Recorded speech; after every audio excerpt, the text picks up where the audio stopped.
Hello guys, welcome to the channel. So in this video, I'm here with my beautiful wife Clara.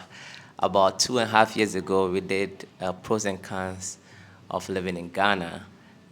At that time, I think I was in Ghana for almost A a year and a year. half, and you were just I was fresh. I yeah, had you just moved, you like officially. you've been coming in and out, but you had Yeah. just officially moved, and we did the Yes. pros and cons, which performed quite well, and it's been 2.5 years now.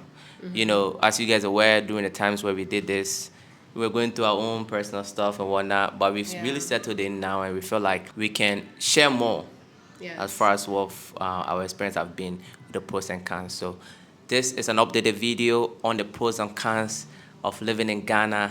Just to be clear, we know that everywhere has its pros and cons, and you decide what you're willing to accept and what you can tolerate. So, I mean, we love it here, obviously. So just because we're talking about the cons doesn't mean that. I mean, it's things that we can deal with, right? That's what we're here. If we Yeah. couldn't deal with it, we'd have packed our bags and You said that's why we're here. We're in Kenya right now. yeah, we are currently in Kenya, which is also one of the pros. So one of the pros, since we already talked about it a little bit, is being able to travel without worrying about rent, because you're either owning your house or you have paid your rent a year or two in advance. So you don't have to think like, oh no, I have to pay this month rent before I go on vacation. Yeah, of course you'll have the little bills and stuff, but rent is not a huge issue, which is a huge relief. Yes, so that is part of the reason why we moved here, because we realized that if you own your house, especially if you own the house and you travel, you don't really have to worry about much. Because when we're in New York and you travel, I mean, we used to travel for like a week or two, which wasn't Yeah. much, but the people that I know, like your parents that go away for like 2 months or 1 month, you constantly have to pay rent. And it's not a small amount of money. You have to pay $2,000 a month or $1,500 a month, and you have to make sure you have that money plus your money for your plane ticket, plus your money to spend wherever you're going, and then if you have a car, insurance, and all this extra stuff, all of that has to be paid while you're away. So it's a Yeah. lot of stress for people to travel, and we felt like we can completely eliminate that because currently we're at, Kenya, Mombasa, and bills is just not part of what we are thinking about. We just came here. In Ghana, your electricity is prepaid. We usually buy about 2,000 CDs and it lasts us for like 5 months. 2,000 CDs is about $180 and it lasts us for like 5 months because we have the solar system. Once you own your house in Ghana, you can travel the world. And you own your house. No one's gonna come take it away from you. You don't have to pay property fees, and it's a really nice feeling. And owning your house is like, it's kind of like more normal than it is, I would say, in New York, because a lot of people own their house. And Yeah, like outright, yeah. right? New York is more apartment based, but like other parts of America, people will buy it by this mortgage. So it's no different from renting. As a matter of fact, it's more stressful than renting for people because if you're a renter and you miss your rent, they might take you to court and kick you out or whatnot. But if you lose your house, like all the money you paid in mortgage that you thought you were gonna own this house is gone, and you have to pay property taxes and all that. It's quite stressful to be a homeowner. I also really love the fact that it's so easy to get things fixed. For example, both of our laptop screens broke around the same time. I don't even know how that happened, but mine broke first, and we got it fixed for, I believe it was 400. Was it 4,000 cities? 4,000 cities. Which was about, how much was that around Around that that time? time was like, that's when the dollar was like to 15 cities, so Yeah. around 280 there about. Yeah, and this is my MacBook Air. If I would have been in New York, I would have had to take it to the Apple store, and I'm pretty sure that would have cost me like $1,000+. And it's fixed, it's fine, it's working like perfectly fine, as if I would have taken it to the Mac store. Another example is I broke my sandal straps. Both of them broke on my way to register my car. And it just so happened that there was a shoemaker around the corner. So it's just very normal to get things fixed. So it's like readily available and it's not super expensive. I dropped my phone on the construction site, Yeah. and it was a brand new phone. Like I think, You had just got it from New yeah, York. I just came back from New York. Like my first week of Ghana, I think this happened, and I was contemplating on should I buy a new one to get it fixed. They have to ship it to America and stuff like that. But I got a local guy who was able to do it. How he got the screen, I'm not gonna dive into it. but but it got fixed, and it's good as new. People are really good technically here as well, so when they do it, you don't even know that it has been fixed. And also, we have the luxury of what you're wearing right now. The whole time I was in New York, I was able to customize a few suits that I had, and that was like pure luxury, and it was super expensive. But since we moved here, we've been customizing almost, for me, a lot of the African wears that I wear, most of the time is customized, and it doesn't cost that much. So speaking of customizing your own outfits, these are all customized. My outfit, his outfit. She did this for me, From actually. You Yes, designed this for from me. my new brand Azari. So it's something that I started. It started with muumuus and boo-boos, like the one-size dresses. After postpartum, when your body's going through so much and you just want to be comfortable and look good, and I just started adding other pieces that I thought would flatter everyone and their body type and also be comfortable. Check it out at Azari on Instagram and TikTok. So another pro is there's so many business opportunities because there's so many things that are either missing or needs improvement. For example, like there's a lot of brands that have the boobas and muumuus, of course. But as I was looking through, I'm like, man, I wish I can like just design my own because I'm not seeing the colors that I feel like will flatter me, or maybe I want like a more simple design. Like I don't wear like the loud colors and things like that. So yeah, so that's something that I felt like could use, my special touch. Yeah, there's a lot of business opportunities here. For example, I operate a business called Russian Properties, and basically there is a huge gap in the market where people will send money back here to Ghana to get their house built for them, or they try to buy land and they don't know what to start from. People are constantly being scammed, and it was a no-brainer to create a brand and a business that's reputable, that people can trust, that they can buy land safely and have their house built for them, even if they don't know much about Ghana, right? So that's a huge opportunity, and there's a lot of these business opportunities that you can easily, find. Like, you don't need a lot of money. When I was in New York, let's say if I'm to start a business, so unless it's an online business, then it can be a lot easier for people who are really good with technology and stuff like that. But I'm not. I'm a old school entrepreneur, so that means I will have to set up a place where you have to hire somebody, and you need a lot of money to start. Or if you're starting by yourself, it can be quite draining to start out. It's not easy. But here in Ghana, especially if you've been exposed a little bit as well, I mean, having lived outside, you've seen how things are done, and you can implement it here. The market is huge, and you will see a lot of gaps where you can, find your own niche and create a business for yourself. The opportunities are endless. Right now, I'm trying to rent out generators for people that are doing construction in places where there's no electricity. You can easily set up a block factory. I also talk about my cement business, where you can easily set up a cement business. I'm actually doing that with my wife. She's an investor, and it doesn't even require a lot of money. You can just buy a simple container with a startup capital of like $15,000 or less. You can have very nice, thriving cement business if you find yourself at a good location where people are building. And like I said, there's a lot of businesses.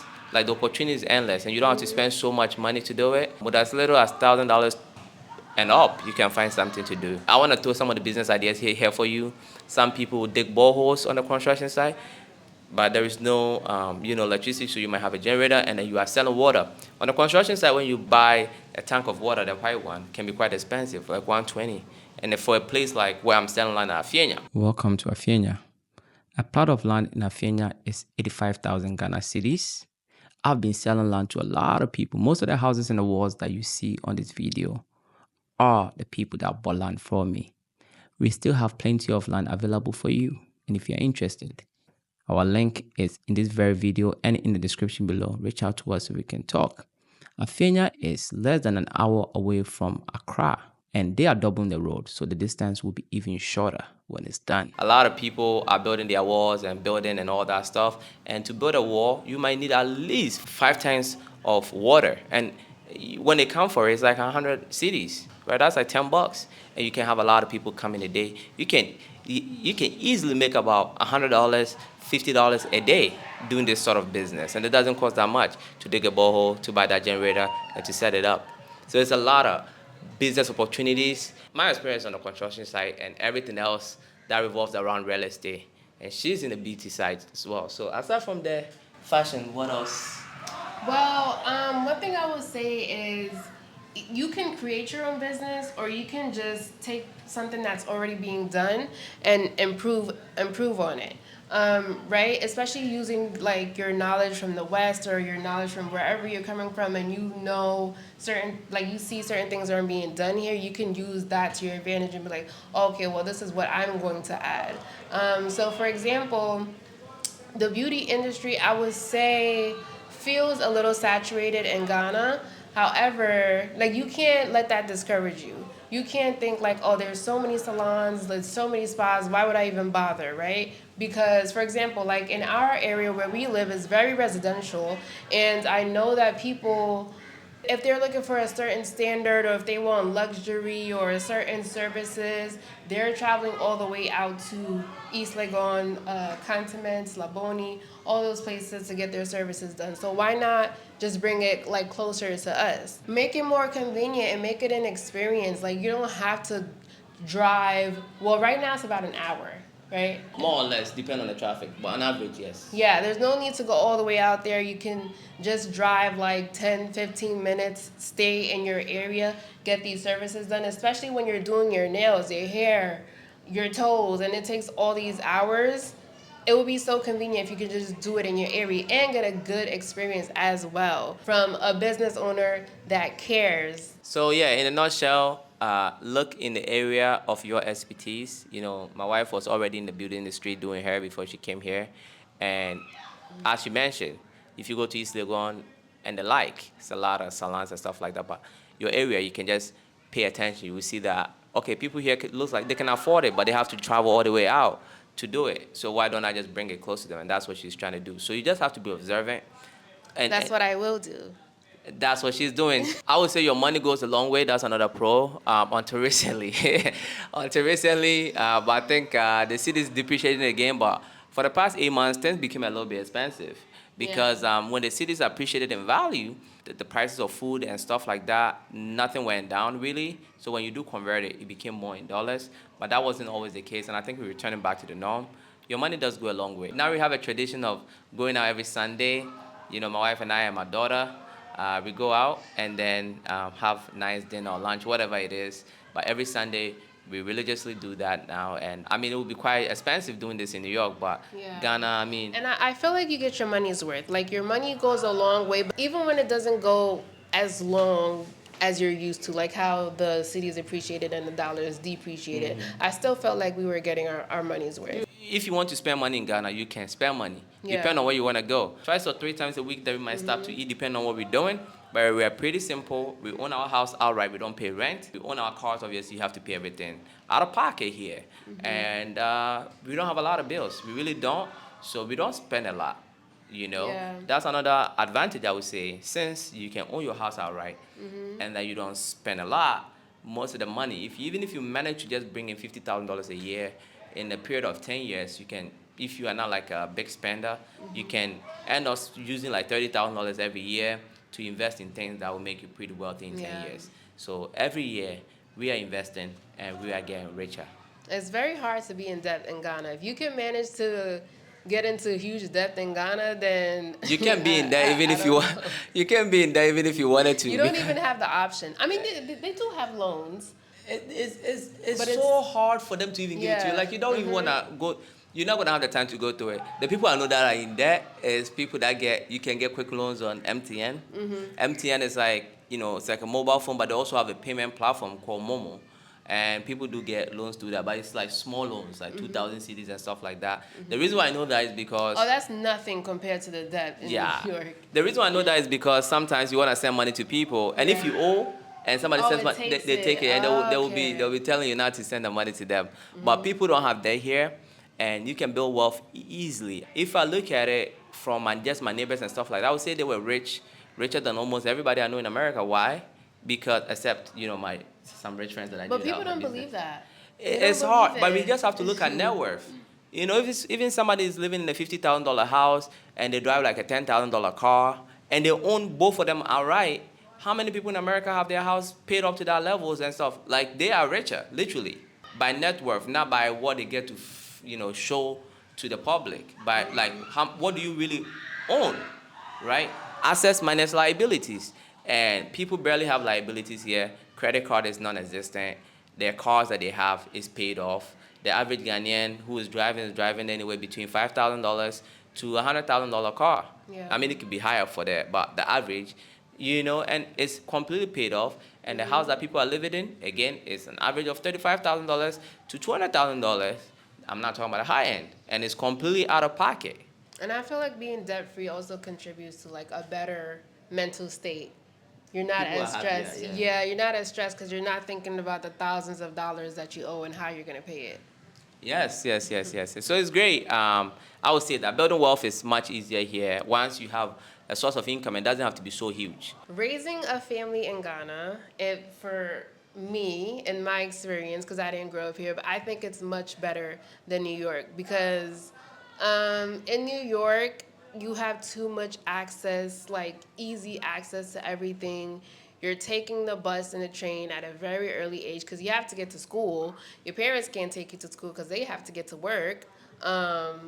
And it's just so much going on. You don't get to spend enough time with your kids because of not everybody, of course. Some people are doing really well for themselves, Yeah. and one person can stay home.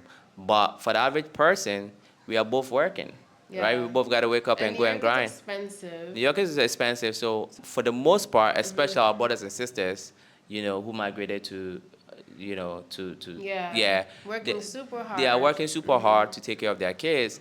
So their kids are being raised by the school system, childcare, and stuff like that. Daycare, And we've been, babysitters. yes, that's one of the pros that we would say we had. I mean, it was part of it, but we didn't think. Now we actually see like, wow, we are with our daughter like Yeah. all the time. It's either Clara's with her or I'm with her or with both of us.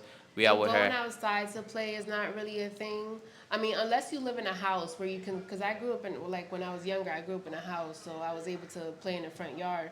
But, like, living in a building, that's not a thing to, like, because, like, where are you going to go? In the street? Yeah, Like, you know what? Yeah, you can take them to the kids park and stuff like that, but like they don't have space to move, and the rooms are really tiny. In New York, like one bedroom apartment is really tiny, but now there's a big house. You can set them up. They can have fun, and again, it's good from what new parents. That it's good that you Yeah. take your kids out to experience the world when they are really young. Right now we are in Kenya. We brought her to Kenya. And Again, she's loving it. again, She's it goes back. loving it. It goes back to it goes back to us saying that because you don't have to pay all this rent, you get to do more, right? Being exposed to the world, Exactly. she's seeing people, she's very friendly, waving at everybody, making friends. Makes you confident. And the Yes. reason why also this is our first African country other than Ghana to travel to. I haven't been to any other African country, and you haven't been to any other African I country. went to South Africa. Oh, I forgot about that. But I haven't been to any other African country. Yeah. We've made sure that we will visit more African countries, and the reason behind that is because we want our daughter, as she's grown up, what she sees that people like us can also, accomplish things and do It's things. also so nice seeing like other Africans besides Ghanaians. Like it's just so nice. Yeah, different Yeah. culture and all that. So another pro that I personally have is in America everything is black and white. Is yes or no. There is no way around, no wiggle room. And Ghana, in as much as I say Ghana is more of an art than it is science, because you can go to a place where they will say, "Boss, this is not possible. We are closed," and you can talk to them and still make it happen. I like that. I like the fact that you can get things your way a bit, depending on how persistent you are. Some people they wanna get things done, and you can have a system that's so rigid that you can't do anything about it. Ghana, you can always do something about it. It's a matter of your attitude and if you are willing to let go a little bit, and you can make things happen, and it doesn't really slow you down. So we're gonna dive into the account because the process is over. Just to Yeah. pick back on exactly what I said. When it comes to people feeling like, oh, they deserve something for lunch, they can take it way too far. My wife was trying to, my wife is in the beauty industry, as she mentioned earlier. She was trying to start importing wave, right? Or The wigs, yeah. yes, and unfortunately ended up at customs, and this kind of attitude, it was so stressful. Yeah, because- I have a whole video about that if you want to hear that story. Yeah, but that's definitely a con. That some of these institutions are too greedy and they try to get the most out of you when you are in a very desperate position. And one of them is unfortunately the custom Yeah, situation. and then sometimes it's not straightforward. They'll just act funny or they'll have an attitude or be weird towards you. And you're just like me coming from somewhere where everything is black and white, like, okay, you do this, you get this done. You pay this, you get this done. It's just like, what's your problem? Like, why are you being weird? But it's all because they want a little something. They just want you, they want you to dash them a little something so they can act right and give you what you need. That reminds me of when we went to get our passports. Our little girl Clara, they went Yeah. for their passport, Ghanaian passport. I already have mine. So this is, I think, like 3 or 4 months ago. And in that Yeah. scenario, there was nothing the guy could do for money because I mean, Nothing. the passport is done. We are just here to pick it up, and he was doing the most. He called us. We didn't even know that he's the one that called us. So he was asking us what number called us. Mind you, it had been like a week had passed already. So now we're supposed to look through our call log and find the number that called us. Which, like, It I doesn't don't. make sense because if you have the passport, I'm giving you my name. Just look it up, and you can just look at the photo on the passport to make sure Yeah. it's us. So it was a big deal talking about, oh, some people come if they haven't called them and all that. No, but when he called, he did not even say, "Oh, you're gonna have to give me this number that called" or anything, or a barcode number. He didn't say anything. He said, "Bring your Ghana card." So we thought we just take our Ghana card and we got our passport. Simple. So Rush actually ended up finding the number and called, and they were speaking to each other in the office, not realizing that they're speaking to each other. That was funny. The guy was sitting right next to me, so I called him and he picked up. And at some point, we cut onto it like, wait, I'm talking to you. And it was so funny. But basically, all he wanted was to corner me, right? Again, as I mentioned, Ghanaians like to put you in a desperate position first, then you have no choice but to give them money or something like that. So he was trying to put us in a position where either I can't find a number or whatever code he ended up asking for, right? He asked for some sort of code. And to me, it was Because unnecessary. this is our passport. Like, this is Yeah. something that we need. So he knows that he can corner us for us to feel like, oh my gosh, like, what can we do you know Together what I because we mean? drove all the way here. But fortunately, I mean, when I sensed that, I made sure that I was on it and I found everything I needed for him, and he wasn't able to get a penny out of me. But yeah, talking about people can act a bit weird, that's one of the situations. A con that I would say is classism is really huge here. Huge. Huge, like people really judge you based on what you have, right? Like the car you drive, the appearance basically for them to think that you have money. They have a saying in Ghana that they call it settings, or people basically portray themselves bigger than they are just to get a respect and the things that they need. For example, if somebody is going for a contract or something, they will come and borrow a car or they'll go and rent a car. That makes them look richer than they are for the contract. And people just, it's a cultural thing that people will just give you so much respect. You become like an uncle to a grown person just because they think you have money and they give you that respect. It's all about money for the most part, and if you don't have it, they will make you feel it. So you can dress simple and look very simple. Like in the West, you can look very simple, and it doesn't really matter. Like wealthy people tend to be very simple in the West, but here you might even get slapped by accident by trying to be too simple, even though you're wealthy. It's different. They have to know that you are doing well for yourself, or you're just not gonna get that respect. That's just Yeah. how it is. And as a woman, the more modest you dress, the better. Because there are certain outfits that I wear in New York, not like it's super exposing or anything like that. But if I were to wear that here, you're seen as, like they're gonna look at you a certain way. So yeah, as a woman, the more modest you dress, the better, the more respect you'll get. All right, so another con is although we have met some really nice, bubbly, full of life, happy people, I have come across people with the nastiest attitude one too many times. And I feel like for me, it feels like it's for no reason because I personally haven't done anything to you. Because I know people are going to say, oh, well, they're not happy, they're not making enough money, blah, blah, blah, which is like, okay, that's understandable. But also, I've experienced this attitude from business owners as well. And yeah, I don't understand. It's not something I'm used to because I can't speak for all of America, but in New York, even people that are not particularly so happy with their jobs or getting paid like a hefty amount are still like, they're still going to provide good customer service, at the very least, decent customer service. Just yesterday, I experienced this as well.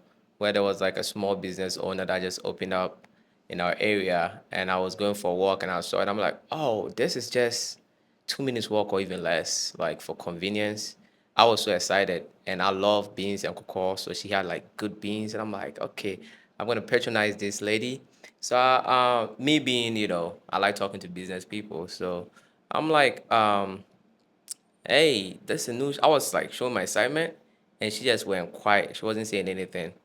And I approached her like, I mean, I'm talking to you. Why are you not saying anything? And she said, well, if I've been passing all along and wasn't here, and now it's open, that means it's new. Like, I'm like, okay, you just lost business, right? I live right there. I don't know, like, And and the problem is they don't care. and she's the owner too, so it's not even about pay. It's just some people Yeah. just they're feeling themselves too much. I guess she just looked at me as some neighborhood guy who's walking around. I don't know, whatever her perception is, but it's wrong. I mean, you're a business owner. Somebody's asking you that, you should be like, "Oh yeah, come and buy things." Like I don't Be get it. pleasant, be Yeah, like friendly. I don't That get takes it. you a much So longer way than being stank and having an yeah. attitude. So people are genuinely nice, but the ones that can be nasty are very nasty to us. A point where it's like kind of hard to experience that when I was in America, right? Because America, you can do things like this and get away with it. No. Somebody might, You punch will you in the get face or something. canceled. Yeah. That's a good segue into another con that I want to talk about, which is out here, it feels like sometimes when someone has a business or is providing some kind of service, they can make you feel like they are doing you a favor. Whereas in America, it's very much like the customers are everything. The The customers customer are is the always one bringing right. the customers are the one bringing the money. Like, good customer service. Not, well, I'm doing you a favor, so, I'm going to be nasty and rude and I don't care because Yeah. you need me. You know what I mean? Yeah. I mean, we love Ghana, but we are just telling you guys the truth. As far as like what we have observed, the pros definitely outweighs the cons. That's why we are still here. But what my wife just said is true. People feel like they're doing you a favor, especially when it comes to like big ticket items like real estate, those kind of things. Because why? Because there's a lot of scams in Ghana when it comes to that sector. So when somebody's actually taking your money and building for you, I mean, I've heard people. I'm in the same business. I don't think that way at all. But because of the experience, knowing a lot of people that will take your money and not do the job for you, they generally feel like they're doing you a favor, and you should relax and you should be happy they are doing the job for you. Some people have that sort of attitude, and it's not the right way to go about things. It's it's more in the big ticket items where you can get scammed. More than going for a haircut or something. It's more on that giving somebody huge sums of money, like Yeah, $5,000, yeah, yeah. $4,000, kind of that those kind of businesses, and Yeah, it's no, like you should be. generally, like I haven't had any bad experiences in the beauty. And general Well, everyday, nothing too crazy. I've had, like, nothing too crazy but for it to leave a mark but on it's me. not more like they do you a favor. Maybe it might just be bad customer service. It's not like Yes, they do you a yes, yeah, favor. yeah, yeah, yeah, yeah. Them doing you a favor usually comes to items where you supposed to get scammed, but they are actually doing it for you. Yeah. You go, I'm coming from. Yeah, like it's a Yeah. possibility that you might get As if you were to scammed. go to somebody And you else. should be happy Uh, that they're doing it for exactly, you. Which is exactly. like, They I have mean, that that's mindset. what you're supposed to do. That's what you're Exactly, supposed to do. exactly. And another account for me is the banking system, right? So in the banking industry, the rates that they charge for inflow fees is extremely high. It used to be 3.5%, and if you're in a sector like I am, which is real estate, 3.5% on $1 million is a lot of money. That's like $35,000, right? So if you are building like four houses for people and that's like 250 each, by the time you finish, you pay $35,000 in pure fees to the bank, right? And it's something that you are not going to escape. Some banks have 3.5%, some banks have 2%, some banks have 2.5%, but you're not going to be able to escape it. So that was the case, and then recently, the dollars city fiasco, the banks were not really giving you dollars for almost 3 months now, right? Because they wanted to stabilize the cities. And don't get me wrong, everything is priced in cities, but when people send money, sometimes they might convert it and send it to you in dollars or euros, and you get penalized at the bank. I'm not used to that. Living in America where all your money that you get in your account, yes, you have to pay taxes and stuff like that. And just because you pay these rates doesn't mean that you're not gonna pay your taxes. It's just bank fees, and it's quite annoying. That's definitely a con for me. Nonetheless, business is still thriving.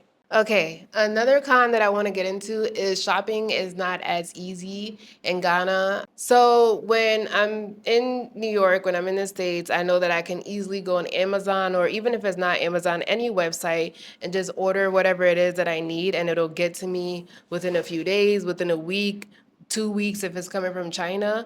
But here in Ghana, when I'm looking for a specific thing, like for example, right now I want to find some divided plates for a baby girl so that I can, divide her little meals and stuff. And you go to a baby store and they don't have that item. So now you have to check online.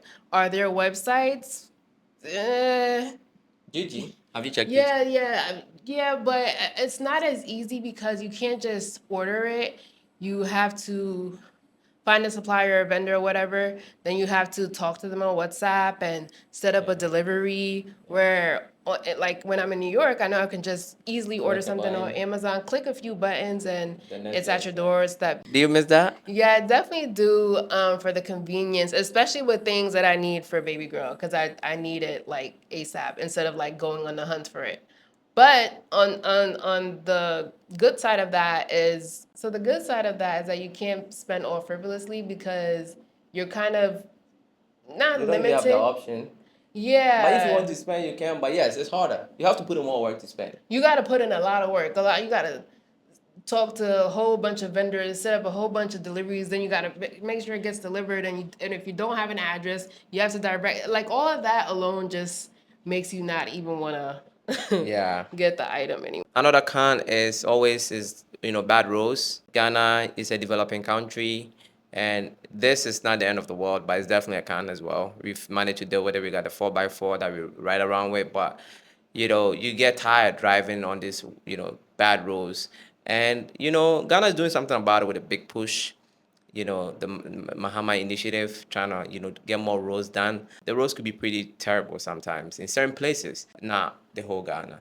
So that's definitely a con because sometimes, being in construction and, tackling these horrible roads sometimes is, it's not fun. And that leads to traffic as well, right? In certain areas, because the road that should be 3 or 4 lanes, they haven't done it yet. But the big push is going to address that and being positive. But as of now is a con, and we have to mention it. You might be in traffic for 30, 35 minutes to an hour where that's unnecessary. Like you can make it to a place in 20 minutes, but now you have to drive for 1 hour and 20 minutes to get there, all because of horrible roads and traffic. Right, so that's definitely a con. So I think that is pretty much our updated list. I feel like we keep having to emphasize that we love Ghana. Obviously, that's where we're here because I know some people are gonna watch and be like, "Well, why are you in Ghana? Then leave, go back." Well, obviously we came here for a reason, but we do have to be realistic and honest and point out the good as well as the bad. Especially for the people that watch this channel looking for true answers for them to make their decisions to move. You don't want to lie to people, right? Yeah. You want to keep it real with people. We love it here. We tackled it like the doom saw light on. We didn't even talk about that. When we talk about doom saw, we talk about the light off and light on. Why didn't we talk about that? Because we got solar, right? We address our own situation. Same with the roads. We got 4x4, we can tackle it, but you feel the bump and stuff, it's not fun. The traffic, the 4x4 is not gonna save you. So we have to mention that. And water shortages, we didn't even mention that. Sometimes you can dig your borehole, you can have your backup, you can solve these issues. But we do have to let people know the truth on the ground so that when they are doing their research and they come up on a video like this, Yeah. they get to know what they are up against, right? Yeah. And we love Ghana. That's why we are here. I don't think our negative is even allowed. It's a big deal. But we just Yeah. had to mention it. When somebody comes here, when my wife was talking about people can have nasty attitude sometimes. When somebody comes here, unfortunately, they are happy, they're in Ghana, and unfortunately, their first experience was one of these people, right? We haven't talked about something like that. They know that this is not how Ghanaians are, but some people can be like that. And it's just Exactly. one of those people. So it's actually, in as much as it's a con, it's actually positive for the other person to know what they can expect when they come down here. So Yeah. we We're are just not giving gonna. educational videos, but Yeah. we as individuals here, subjectively, we love Ghana, but we are being objective with this video. All Yeah. right? We're not gonna sell you a dream and then you're getting hit with all these different like things that you did not expect, and it kind of like brings you down, and you're like, this is not the Ghana that I saw on YouTube. Exactly. And that was the case until the advent of Russia Sari. People were scared to talk about the negative side of Ghana. But you just have to be brutally honest, right? And it's okay. And people actually appreciate it when you are being honest. Some people might not like it. Those people, you are welcome in the comments. Let us know what you guys You think. gotta have a balance. That's what my vlogs are all about. If you haven't watched my vlogs, if you haven't tuned in, make sure to do that. And what's the name? Yeah. What's the name of the vlog and your Clara channel? Asari, of course. Yeah, so check out my wife. She's a great editor. Her videos are very entertaining. Not boring like this one. Just sitting down and giving He actually good really info. enjoys my videos. She's a great editor. The amount of work she puts in to put out a video, she deserves all the views plus more.